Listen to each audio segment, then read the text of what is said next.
Welcome to new video. আজকে আমি চলে এসেছি আমার গ্রামের বাড়িতে, আর আজকের এই গ্রামের সুন্দর দৃশ্যগুলো আমি আপনাদের সাথে শেয়ার করব। Hello everyone, assalamu alaikum. I hope everyone very well. Right now I am staying in my village. Recently I came village. So today আজকে আমি শেয়ার করব আমি আমার এই গ্রামের সুন্দর স্থির চিত্র। কারণ হলো গ্রামে আসার পরেই এখন ধান কাটার মৌসুম। সো গ্রামে এসেছি, আসার পরে এই সময়টা আসলে অনেক ভালো লাগতেছে।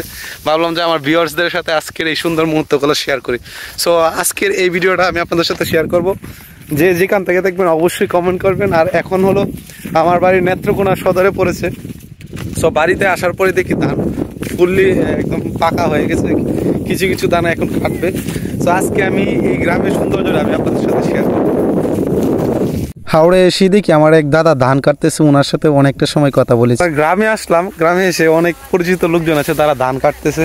আসলে এই তাদের সাথে এই যে গ্রামে এসে সুন্দরভাবে কথা বলা বা তাদের সাথে মেশা, এই জিনিসগুলোর যে একটা আনন্দ, আসলে এগুলো গ্রামে না আসলে বোঝা যায় না। আসলে আমরা আমাদের বাড়িতে নেত্রকোনা সদরে, সো আমাদের আবার হাওড়া অঞ্চল বা আমাদের এই এলাকাটা একটু ধান বেশি হয়। সো এখন কিন্তু ধানের মৌসুম। তো আসার পর অনেকের সাথে দেখা হলো, এক দাদার সাথে দেখা হয়েছে, আবার উনি আবার ধান কাটতেছে। আমি একটা ভিডিও নিয়েছি, এটাও আমি আপনাদের সাথে শেয়ার করব।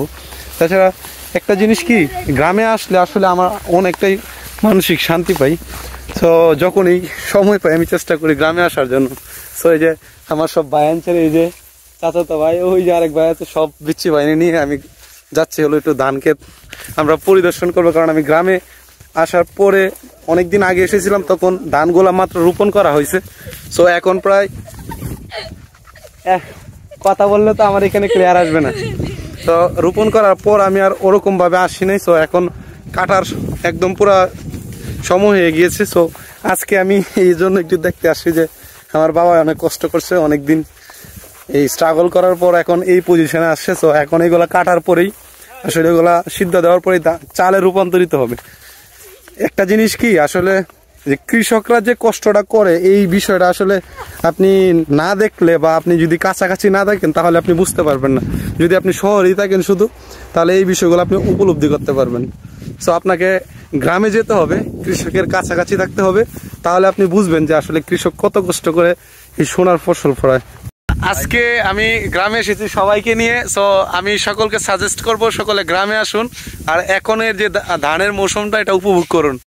তবে এখানে আসার পর আর একটা জিনিস আমি বুঝতে পারি কি জানেন, যে আমরা যে যারা গ্রামে কৃষক বা আমরা যারা কৃষক আছি, আমাদের কিন্তু এখন যে ধান করা হয়, এই ধানের টাকার যে টাকাটা পাওয়া হয় এখন কিন্তু বর্তমানে 1200 টাকা মন আছে, ঠিক না রাব্বি? কত টাকা মন?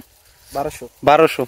আচ্ছা, 1200 টাকা বর্তমানে মন আছে। কিন্তু একটা জিনিস আমি দেখলাম কি, আপনার লাগানো থেকে শুরু করে একদম এক কাটা আমাদের এখানে হয় 10%। 10% এক কাটা, ঠিক না?